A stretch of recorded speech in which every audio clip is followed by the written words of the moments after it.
Well, hey guys, it's Sunday morning, and it's been difficult to take time to do a lot of these video learning updates, but I thought, you know what, let me take you guys outside the hotel where we've been staying. I'm not really sure if I should come out here, but I thought let me show you a glimpse of what the place looks like here on a Sunday morning.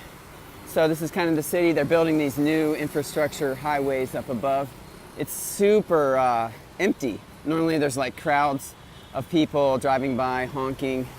The other day we were standing outside a store, and there was a beggar who came up. She was barefoot, really dirty, and had a small child asleep in sort of a sling beside her. And I looked closer, and the child had an open wound on his leg, and she was just kind of standing there. She just kind of was like looking for money, and it was so tough, because we're in a new culture. I wasn't sure what to do, and I asked and didn't know what to do, so I didn't do anything. I smiled. I didn't give her any money. I asked one of the staff members of the partner we're here with later about that, and it was interesting. I said, okay, what is the likelihood that she's working as part of a beggars organization where they actually send people out to the city? And he said, maybe like 95%.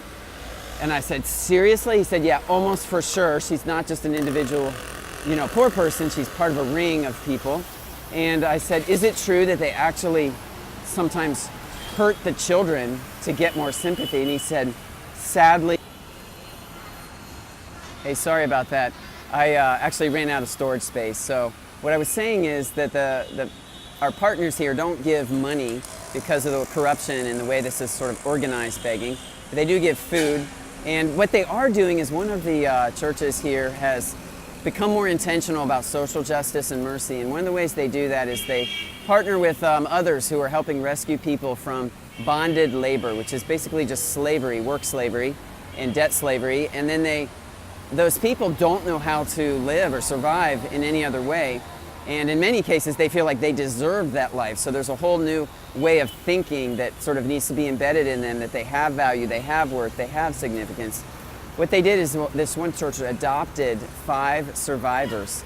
So they adopted 5 families that were brought out of that and raised the money to provide housing for them. They raised the money to provide ongoing support, microfinance loans that enable those people to have some sort of occupation or income. And then they built friendships. They were criticized for not beginning with the gospel, like beginning with Jesus. Instead, they lived it, and that's what they're doing, to love these people who aren't of the Christian faith. And then when they ask them questions, they have an opportunity through the bridges they built to share about Christ. Man, that's exactly what we're learning about in the U.S. And it's such an example and an inspiration for us. And guess what? We don't need an organization to do that. We can do that individually with the people that we know, love, and care about in our lives, whether our neighbors, our friends, our family, our coworkers, people we come in contact with, even total strangers. So, hey, we just want to say thank you for following along this video learning, and we'll be excited to share more about Nepal. We're transitioning, wrapping up India, and making a transition after a day of ministry today. So have a good one.